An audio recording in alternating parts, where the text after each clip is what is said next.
जय गुरुदेव, जय जय गुरुदेव। श्रीमद् करुणा सागर महाराज की जय। श्री कैवल धाम की, श्री अविचलदास जी महाराज की जय।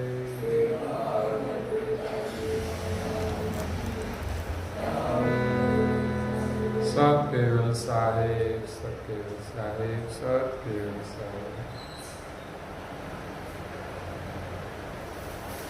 परम गुरु श्रीमद् करुणा सागर रचित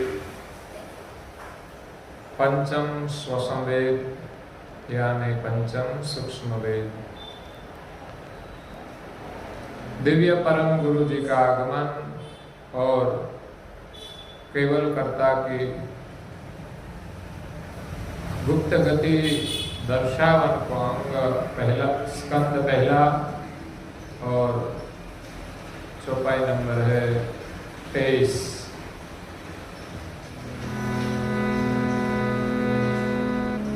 सोहि लक्ष्य दिनो लखावहो,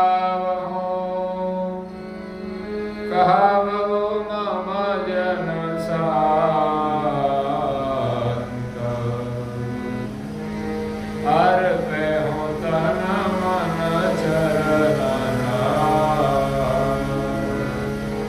जबि तक रहूँगा गतिवंत। प्रिय भक्तजनों, ज्ञान संप्रदाय के आद्य स्थापक अनंत ब्रह्मांडाधीश केवल कर्ता के परम विशेष अंश सकर्ता सिद्धांत का प्रतिपादन करने वाले पंचम स्वसम वेद के रचयिता, अनंत अंशों के तारणहार, कैवल धर्म धुरंधर, नव बुद्धि के सागर, महान समर्थ परम श्रेष्ठ परम विभूतिवान, परम दयालु परम कृपा निधि, सर्वज्ञ दिव्य परम गुरु श्रीमद् करुणा सागर जी महाराज विश्व भर के मनुष्य तनुधारी चैतन्य जीवात्माओं को संबोधन करते हुए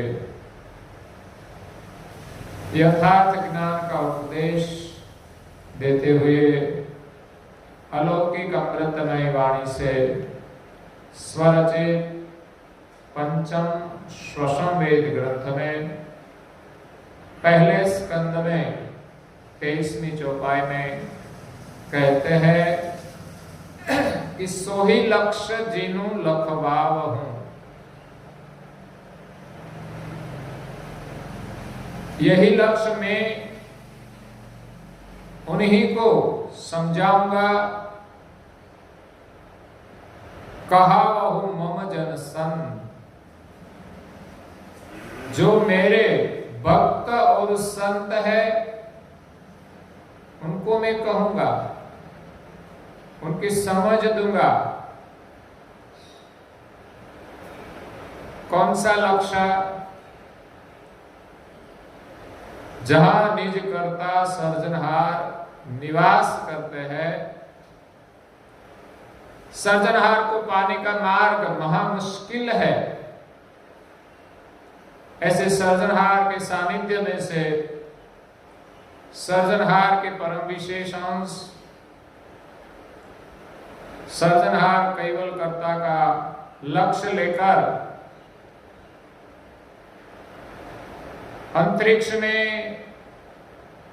जो 14 लोक है वो देवी धामों में गए, वहां सर्जनहार की पहचान कराई और बाद में पृथ्वी पर मृत्युलोक में 6 द्वीप में विचरण करके 7वें जम्बूद्वीप में आए और यहाँ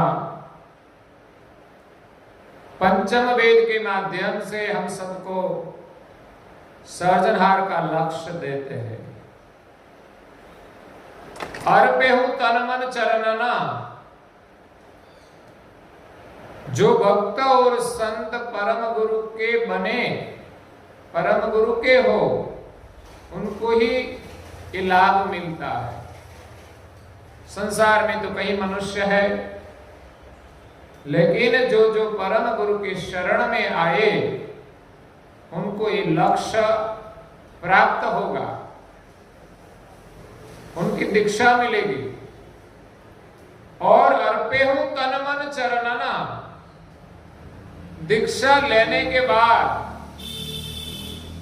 जो भक्त और संत अपना तन और मन परम गुरु के चरण में अर्पण करेंगे, जबित करहु गतिवंत, तब परम गुरु करुणा के सागर है, जो संत और भक्तजन अपना तन मन अर्पण करे, उन पर उनकी करुणा करके वो अपनी गति प्रदान करेंगे, स्वरूप का अनुभव करा के निज कर्ता के साथ एकता कराएंगे। जैसे पूज्य श्री नारायणदास जी महाराज श्री ने 4 प्रकार के गुरु का वर्णन किया है। प्रोक्ष गुरुपद प्रोक्ष बतावे, पदार्थ मां जीव को बिलमावे। संसार में ज्यादातर प्रोक्ष गुरु है जो पदार्थ प्राप्त करने की उपासना कराते हैं, कर्मकांड में लगाए रहते थे। सदगुरु सत बतावे जे अंश, गुरुपद देव बतावे प्रत्यक्ष, दर्शावे देह में आपे ते ही दक्ष। दूसरे प्रकार के जो गुरु है वो अपने शरीर में देवी तत्वों की पहचान करा के देवों का लक्ष्य प्रदान करते हैं, देवी धाम का सुख प्राप्त कराते हैं और उनसे आगे बढ़े तो सदगुरु सत बतावे जे अंश, निर्णय करी जुवे कर्ता को वंश। तेहि अंश आप नपु तब जाने, जबे सतगुरु तेहि परमाणे। तीसरा गुरु है सदगुरु, जो हमें अपने स्वरूप की पहचान कराते हैं।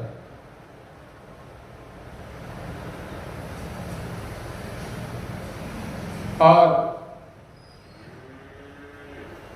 हम सर्जनहार के अंश है, ऐसी जो कोई पहचान कराए वही सदगुरु है। ऐसे सदगुरु का संबोधन किया जाए तो सदगुरु नहीं हो सकता, लेकिन जिसको निज स्वरूप का अनुभव है और औरों को आत्म स्वरूप का अनुभव कराए वही सदगुरु है।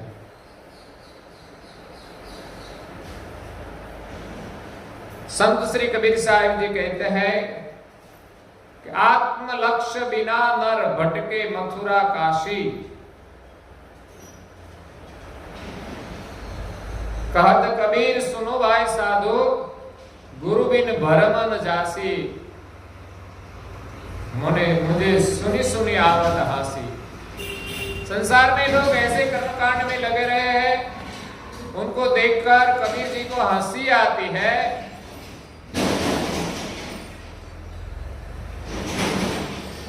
और कहते हैं कि आत्मज्ञान बिना नर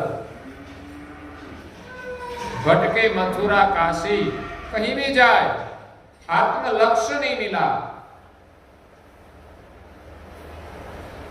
और उनका सेवन नहीं किया, तब तक उसका जन्म मरण मिटने वाला नहीं है। इसीलिए सदगुरु सत बतावे जे अंश, निर्णय करी जुबे कर्ता को वंश। तेहि अंश आप नपु तब जाने, जबि सतगुरु तेहि परमाणे। और चौथा है परम गुरु, जेनो अंश त्याही मेलाप करावे, अंशी पदमा एकता करवावे। प्रत्येक घाट में देवी शरीर में जो अंश है वो सर्जनहार का अंश है। एक ही सर्जनहार कि सभी अंश छोटे बड़े गतिवान है, छोटे बड़े सामर्थ्यवान है, और ब्रह्म उनका प्रकाश है। तो जिनका ये अंश है उनके साथ एकता कराने की करुणा वो परम गुरु परम विशेष अंश ही कराते हैं। इसलिए यहां परम गुरु जी स्वरचित पंचम स्वसंवेद ग्रंथ में कहते हैं कि ऐसे संत भक्तों को मैं मेरा लक्ष्य प्रदान करूंगा। जैसे पुष्कर द्वीप में योगी को परम गुरु जी ने कैवल लक्ष्य दिया। कभी परम गुरु ने पहले कहा कि तुम ये सब लक्ष्य छोड़ दो, तब मैं मेरा कैवल लक्ष्य प्रदान करूंगा। क्योंकि जब तक हम ये संसार नहीं छोड़ेंगे तब तक सर्जनहार की प्राप्ति नहीं होगी। इसलिए पहले योगी के पास ये सब जो लक्ष्य था उनको छुड़ाकर परम गुरु जी ने लक्ष्य प्रदान किया। वैसे ही संसार में जिनको भी परम गुरु का लक्ष्य चाहिए वो एक के साथ दो लक्ष्य का भजन नहीं कर सकते। अगर उनके पास प्रकृति का कोई लक्ष्य है तो उनको छोड़ेंगे नहीं तब तक कि कैवल लक्ष्य का लाभ नहीं मिलेगा, कैवल कर्ता की प्राप्ति नहीं होगी। इसलिए जिस संत और भक्तजन अपना तन और मन परम गुरु के चरण में अर्पण करते हैं, उनको परम गुरु अपनी जो स्वहंग स्वरूप की गति है वो प्रदान करते हैं। जब तक हमारा तन और मन परम गुरु के शरण में अर्पण न करे तब तक तन की और मन की वासना मिटती नहीं, तन और मन का अभिमान मिटता नहीं। इसलिए देना है तो तन और मन का जो मोह है वो छोड़ना है। इस तन मन से हम परम गुरु की सेवा करें, परम गुरु जी का ज्ञान का सुमिरन करें, श्रवण करें, निरंतर कैवल का सुमिरन करें। इस संसार में कैवल के सिवा कुछ सत्य है ही नहीं।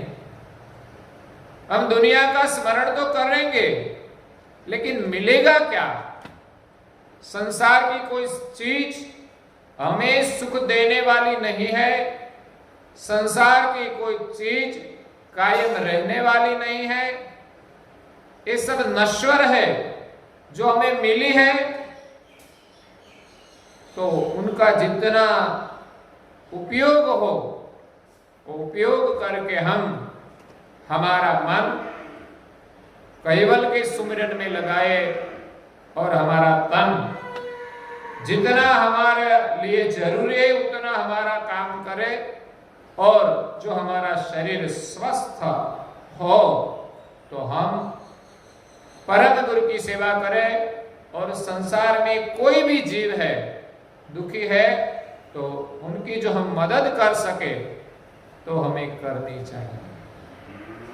सेवा से हमारा शरीर स्वस्थ रहे।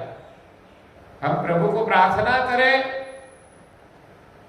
कि सेवा के लिए हमारा शरीर सदा ही स्वस्थ रहे और आपके स्मरण के लिए हमारा मन सदैव प्रसन्न रहे।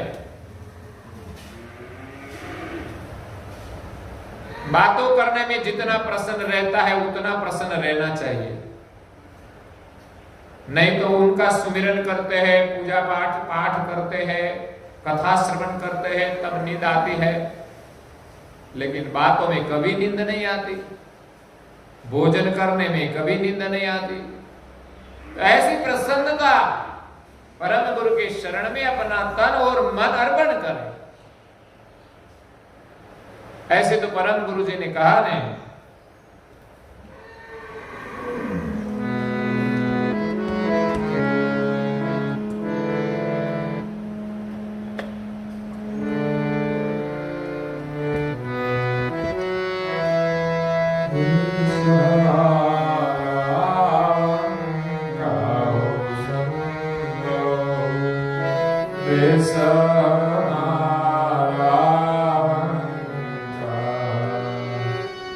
जानहि काल किशन कहो संतो देश हमारा ए चलना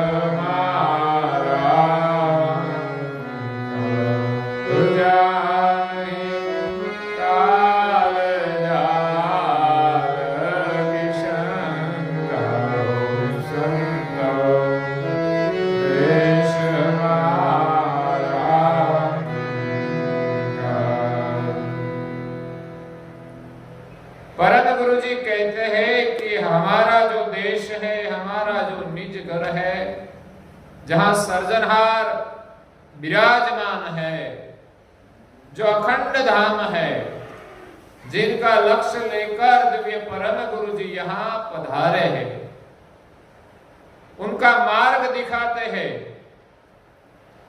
संसार में हर कोई साधक सर्जनहार को पाने के लिए ही भक्ति करता है, लेकिन अपनी गतिमति के अनुसार वो किसी को भगवान मान के उनकी सेवा पूजा करते हैं, लेकिन सर्जनहार को पाने का जो मार्ग है, उनका ज्ञान, उनकी गति संसार में किसी के पास नहीं है। पंचम वेद जो है, उनकी जो गति है, वही सर्जनहार को पाने का मार्ग है।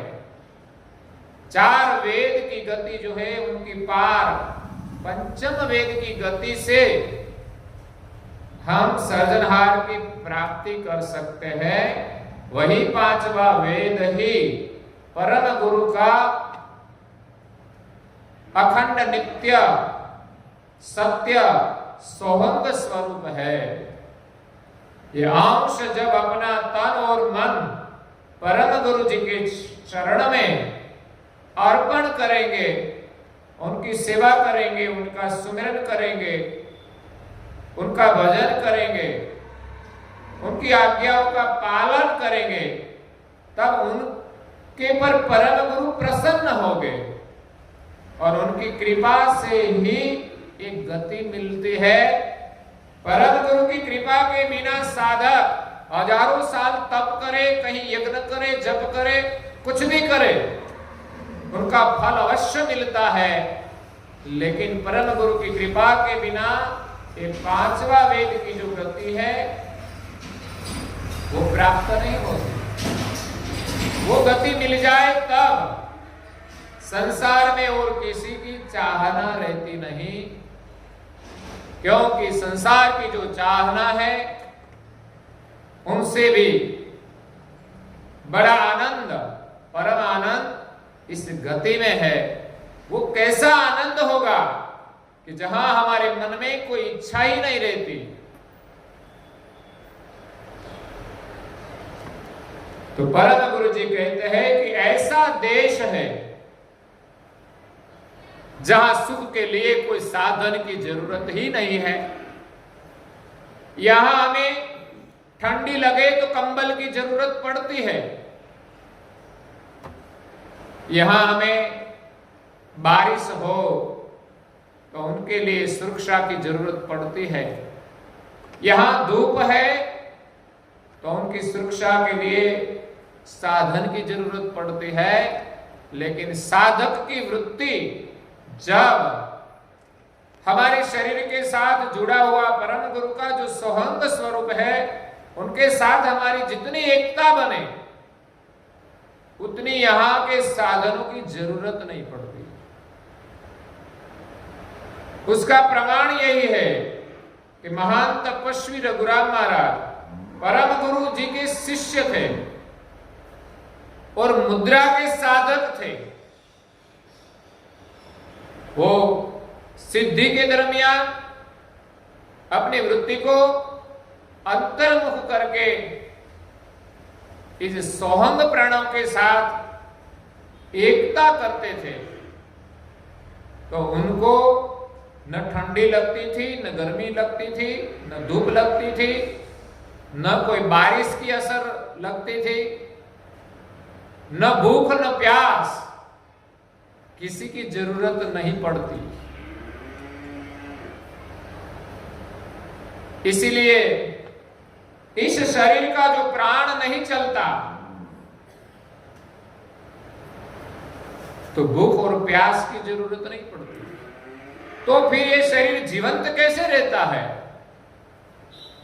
क्योंकि साधक की वृत्ति जब प्रकृति के नीचे आती ही नहीं तो उनको जीवंत रहने के लिए खाने की पीने की कोई जरूरत नहीं पड़ती। लेकिन इस शरीर में जीवन जो है सोहंग प्राण, उनके साथ अंश की एकता हो जाती है, तब इस शरीर जीवंत रहता है उनकी चेतना से, लेकिन शरीर को कुछ खाने पीने की जरूरत नहीं पड़ती। ये सोहंग की जो गति है वो परम गुरु का स्वरूप है। हमारा तन और मन परम गुरु के शरण में अर्पण करके हम उन स्वरूप के साथ एकता करें। अगर तो श्रद्धा से हम परम गुरु की भक्ति करें, समर्पण भाव से, तो कभी न कभी परम गुरु की हमारे पर कृपा होगी। हम कोई पदार्थ की प्राप्ति के लिए नहीं, सिर्फ ही सिर्फ परम गुरु की कृपा के लिए, उनकी गति पाने के लिए, या तो परम गुरु का जो स्वरूप है सोहंग स्वरूप, उनके दर्शन के लिए हम अपना तन और मन उनके शरण में अर्पण करके उनकी भक्ति करें, तो परम गुरु हमें उनकी गति प्रदान करेंगे। और कहते हैं, आगे मैंने जो कहा कि वाह देश हमारा वंका, संतो देश हमारा वंका। मेरा देश पाना बहु विकट है, जहां काल जाल की नहीं शंका। वहां काल जाल है ही नहीं तो फिर शंका भी नहीं रहती। काल जाल की कोई शंका भी नहीं है, मतलब वहां काल का कोई धर्म नहीं है। वहां सिर्फ ही सिर्फ एक चैतन्य अंश ही जा सकते हैं सर्जनहार के सानिध्य में। ऐसा परम धाम पाने के लिए परम गुरु जी कहते हैं, इस मार्ग में चलने के लिए चलना चाहो कोहू मम मारा। इस मार्ग पर आपको चलना है तो डर रखने की जरूरत नहीं है। कभी लोग इस मार्ग चलने के लिए कहते हैं कि वो तो हम नहीं चल सकते। इस मार्ग पर सब चल सकते हैं। कभी किसी को दीक्षा लेनी हो, कंठी बोध करना हो, मंत्र दीक्षा लेनी हो, तो लोग कहते हैं कि हमसे ये सब पालन नहीं होगा, इसलिए हम नहीं ले सकते। सब कोई ले सकते हैं, सब कोई पालन कर सकते हैं। तो परम गुरु जी कहते हैं कि इस मार्ग पर चलना हो तो छोड़ो तन की आकांक्षा, अहंकार। इस शरीर की जो आकांक्षाएं है वही हमारे जीवन में अहंकार के रूप में सवार हुई है। अपनी इच्छा के अनुसार करना हमारा एक अहम रहता है। संसार की चाहनाएं जो होती है, जो मिथ्या है, उनका अहम भी मिथ्या है। हमें सत्य प्रवृत्ति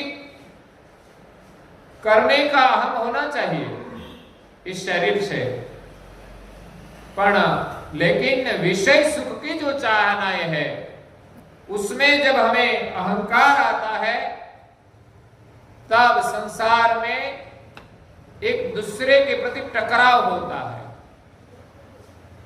लड़ाई होती है, झगड़ा होता है, कलेश होता है। संसार में संबंध विच्छेद जो होता है उनका कारण क्या है? इस शरीर सुख की जो आकांक्षाएं है उनकी जब पकड़ है उनके लिए संबंध भी विच्छेद हो जाता है। तो यहां परम गुरु जी कहते हैं कि इस मार्ग पर आपको चलना है तो शरीर का अहंकार छोड़ना पड़ेगा। काटे शीश धरो धरणी पर, इसीलिए कहा कि अपना जो सिर है उसको काट दो। तो क्या तलवार लेकर हम काटेंगे? शीश का मतलब अभिमान है। अभिमान रूप जो सिर है उनको काटकर परम गुरु के शरण में अर्पण कर दो। इस शरीर को तो जिंदा रखना है, लेकिन उनका अभिमान उनको काटकर सदगुरु के शरण में अर्पण कर दो। इस मिथ्या शरीर का जरा सा भी अभिमान नहीं होना चाहिए। चाहे बलवान हो लेकिन वृद्धावस्था में बल रहने वाला नहीं है, चाहे रूपवान हो लेकिन ये रूप भी वृद्धावस्था में रहने वाला नहीं है, चाहे थोड़ा गुणवान हो उनको भी कभी न कभी कोई कर्म का दोष लग जाता है, तो गुण में भी दोष आता है। इसलिए किसी का भी अहंकार नहीं होना चाहिए। शरीर से हम जो कुछ करें उनका भी अहंकार नहीं होना चाहिए। हम अच्छा करें तो भगवान की कृपा से हमसे जो कोई गलती हो जाए तो हम स्वीकार करके क्षमा याचना कर ले। तो इसी प्रकार इस शरीर का अहंकार छोड़ के हमें भक्ति करनी है। इस शरीर दिखावा करने के लिए नहीं है, भोग विलास के लिए नहीं है। इस शरीर का अहंकार छोड़ना है तो छोटे से छोटी भी सेवा हमें करनी चाहिए। कई लोग बड़े लोग आते हैं तो छोटा काम नहीं करते। छोटा मतलब काम तो अच्छा होता है, सेवा का तो काम सब ही अच्छा होता है। कई लोग ऐसे बड़े होते हैं, अहंकारी होते हैं, तो यहाँ आकर न झाड़ू लगाते हैं, न पोता कर सकते हैं, न और कोई सफाई करते, न बर्तन मांजते। क्यों? तो हम तो बड़े लोग हैं, ये नहीं कर सकते। ऐसे बड़े लोग हल्के काम करते हैं, वो करने में शर्म नहीं है, वो झूठ करते हैं, प्रपंच करते हैं, भ्रष्टाचार करते हैं, कई कई गलतियां करते हैं। तो ये नहीं करना चाहिए। जो गलत है वही हल्का काम है, वही छोटा काम है। जो सच है वो तो सब अच्छा है, वो सब बड़ा काम है। इसलिए हमारा तन मन परम गुरु के शरण में अर्पण करे। इस शरीर का और मन का भी अभिमान छोड़े। छोड़वा तन के अहंकार काटे शिष्य धरो धरणी पर, कौन राय कौन रंग का। इस संसार में भगवान के आगे, गुरु के आगे न कोई छोटा है, न कोई बड़ा है, न कोई राजा है, न कोई रंग है, न कोई अमीर है, न कोई गरीब है, न कोई उच्च कुल है, न कोई नीच कुल है। कोई पापी भी गुरु के शरण में आए तो वो पापी नहीं कहा जाता, वो बदल जाता है। कहते हैं कि बुद्ध राज पाठ का त्याग करके, पत्नी पुत्र का त्याग करके ज्ञान की खोज में गए। कई गुरु मिले, उनके पास जो अनुभव था वो भी प्राप्त किया। बाद में अपने आप भी कुछ खोज की, उनको बौद्धत्व प्राप्त हुआ। इसलिए उनके आगे कोई गुरु का नाम नहीं आता। ऐसे तो हमारे पर कोई न कोई गुरु तो है ही। गुरु के बिना शायद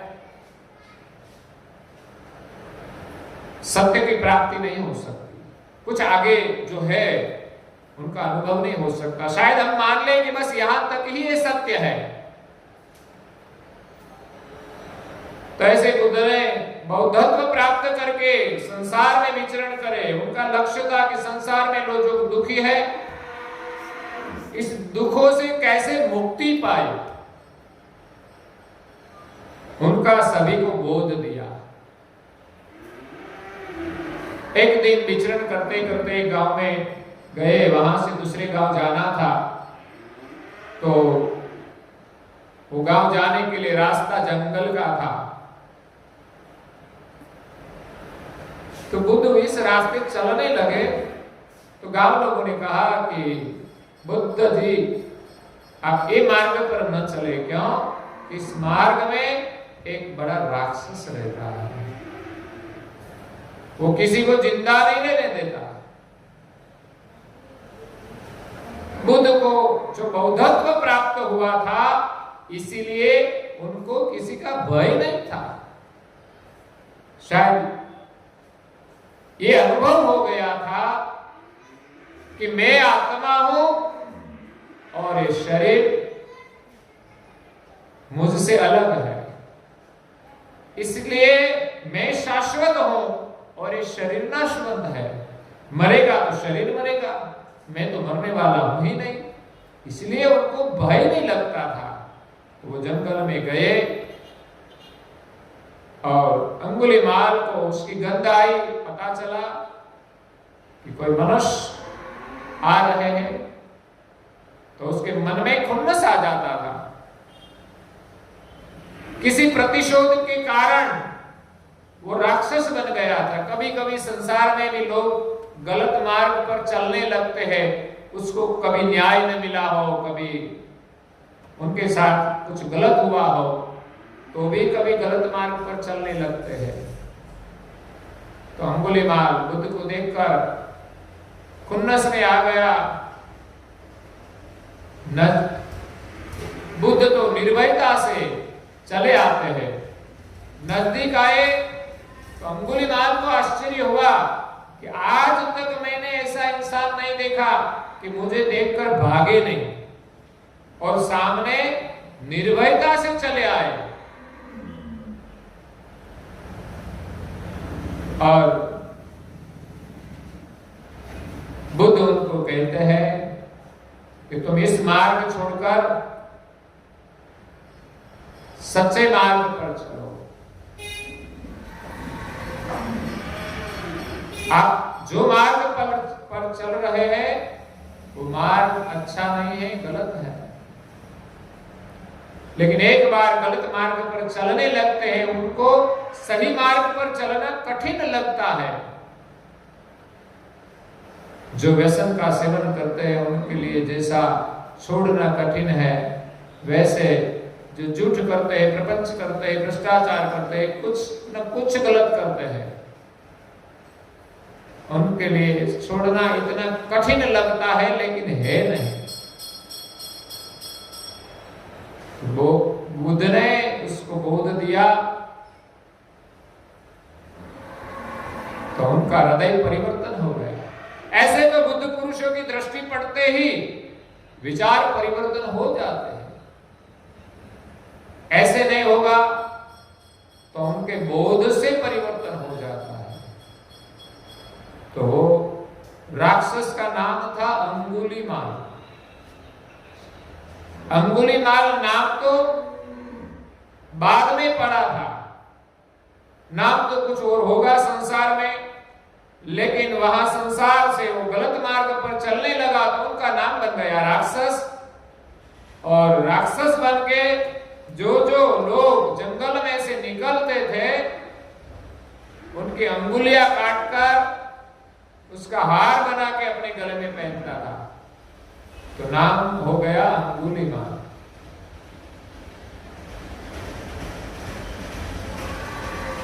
बुद्ध ने उसको दीक्षा दी, वो साधु बन गया और उनका नाम रख दिया अहिंसक। आज तक कितनी अहिंसा की, लेकिन आज वो अहिंसक के मार्ग पर चलने के लिए तैयार हुआ है, इसीलिए उनका नाम अहिंसक है। जो किया हो किया, लेकिन आज के बाद वो अहिंसक बन गया। उनका नया नाम बुद्ध ने रख दिया अहिंसा। लोगों ने कितना उसको मारा पीटा, क्योंकि जब वो भिक्षुक बनकर गांव में भिक्षा लेने के लिए गए, उनको देखते ही लोग पत्थर मारने लगे, क्योंकि कहीं लोगों की जान ले ली थी। तो ऐसे लोग में मन में एक प्रतिशोध की भावना थी, तो उसने उसको पत्थर से मारा। लेकिन बाद में अंगुलीमाल एक शब्द भी नहीं बोलता और अपना हाथ भी नहीं उठाता। मित्र, अंतर में सब कुछ थे ताकत, लेकिन बुद्ध पुरुषों की जब दीक्षा मिलती है तो अहंकार मिट जाता है। इसी प्रकार अपना तन और मन सदगुरु के शरण में जब अर्पण करे, तब उनकी कृपा से हमें गति प्राप्त होती है। तो परम गुरु जी यहाँ आगे हमें विस्तार से ज्ञान देते हैं, तो वो हम कल सुनेंगे। और आज के प्रवचन को यहाँ विराम देते हैं। श्रीमद् करुणा सागर